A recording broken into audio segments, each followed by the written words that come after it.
sola yanaşalım. Bayan tarafı biraz yerleri dar. Biraz sola, biraz sola. İnşallah birazdan bir basın açıklamasıyla Çin'in Uygur Türklerine, Doğu Türkistan'da Müslümanlara uyguladığı o zulmü telif edeceğiz. Yer almaları için çağrıda bulunuyoruz.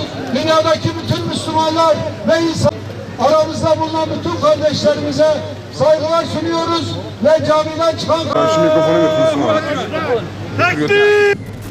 2000 yılı sonlarındaki siyasi, ekonomik ve askeri atılımlarla gündeme gelen Çin, sınırlarının doğu ve batısında iki farklı yüzle ortaya çıkmaktadır. Özellikle uzun yıllardır asimilasyon ve yıldırma politikalarının yürütülen Doğu Türkistan tüm dünya gündeminden saklamaktadır. Müslüman Uygurlar her türlü hak ihlaline maruz bırakılmaktadır.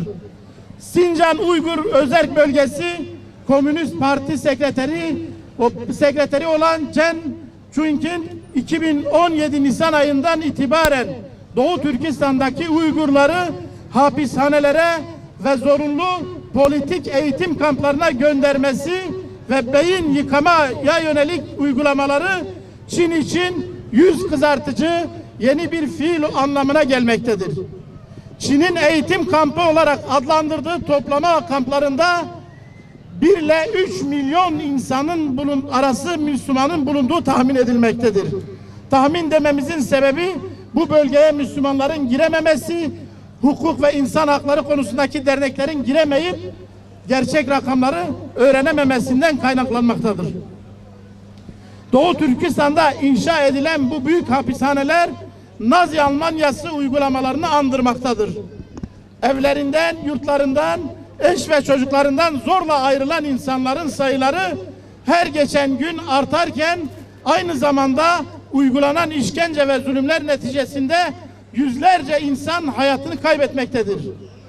Birçok aileye akrabalarının cesedi teslim edilmiş ancak ölüm nedeni hakkında herhangi bir açıklama yapılmamıştır. Kampların yaşam koşulları çok kötü olup içerisinde çocukların da bulunduğu tutukluların sayısı kampların alabileceği insan kapasitesinin kat üstündedir. İnsanlar sırt üstü yatma imkanı bile sahip olmadıkları için ancak yanlarına dönerek yatmaktadırlar.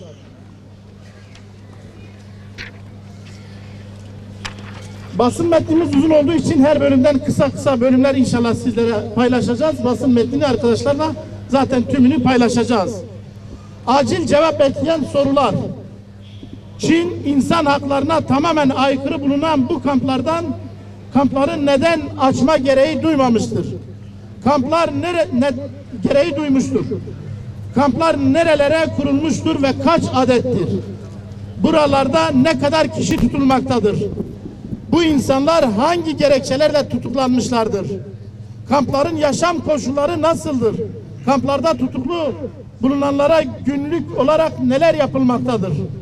Kamplarda tutuklu bulunanların sağlık durumları nasıldır? Kamplarda hayatını kaybedenlerin sayıları ve ölüm gerekçeleri nelerdir? Kamplarda tutuklu bulunanların sahipsiz kalan çocuklarının eş ve yakınlarının akıbeti nedir? Kamplar uluslararası gözlemcilere neden kapalı bulunmaktadır? Vicdan sahibi STK'larımıza, vicdan sahiplerine ve uluslararası kamuoyuna şöyle seslenmek istiyoruz. Son çeyrek asırdır siyasi, ekonomik ve askeri açıdan ivme kaydeden Çin, özellikle ekonomik hamlelerle İslam dünyasını siyasi konularda baskılama politikasını uygulamaya koyulmuştur. Fakat İslam dünyası Çin ve ABD dışında üçüncü bir yolun olduğunu unutmamalı. Doğu Türkistanlı kardeşlerimiz reel politik kaygılara kurban edilmemelidir. Çin uluslararası hukuka aykırı olarak Doğu Türkistan'da yapmış olduğu tüm hak ihlali uygulamalarının hesabını uluslararası mahkemelerde vermeli. Bunun için Allahu Ekber! Allahu Ekber! Allahu Ekber! Bunun için İslam İşbirliği Teşkilatı uluslararası toplumu Myanmar örneğinde olduğu gibi acil göreve davet etmelidir. Başta İslam ülkeleri olmak üzere hak ve hukuka, insan haklarına riayet eden tüm ülkeler konunun takipçisi olmalıdırlar. Sivil toplum kuruluşlarının Doğu Türkistan'ı ziyaret etmeleri sağlanmalıdır. Bu ziyaretler doğal ve durum tespiti yapabilecek ortamlarda gerçekleştirilmelidir. Bölgede iletişim kurulacak kişilerin ziyaret sonrasında başlarına bir şey gelmeyeceğinin garantisi alınmalıdır. Tüm dünyadaki vicdan sahipleri Çin hukuksuz uygulamalarına son verinceye kadar Çin mallarını boykot etmelidir.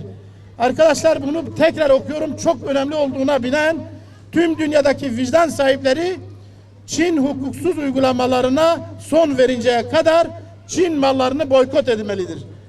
Çin dünya çapında sadece ekonomik hamleleriyle değil, aynı zamanda lobi faaliyetleriyle de dikkat çekmektedir.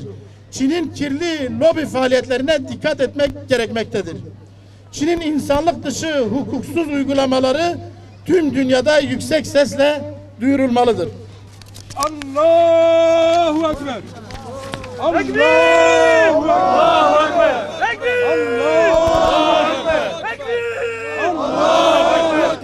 Beraber Biraz müsaade ediniz. sembolik eylemimizi de yapıp ondan sonra inşallah Bütün zulüm duvarlarının yıkılması dileğiyle ve özellikle Çin'in bu yaptığı insanlık dışı muamelelerin son bulması ve yıkılması için bütün Müslümanlar adına Urfa'daki STK'lı kardeşlerimiz ve Urfa ve Türkiye adına onların bu simgesel olarak kartondan yapılmış Çin Seddi'ni yıkıyoruz inşallah. Buyurun arkadaşlar.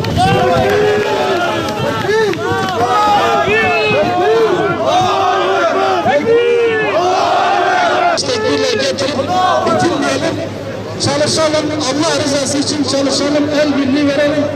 Gazze için, Mısır için, Suriye için, Yemen için, tüm İslam coğrafyaları için el birliği içerisinde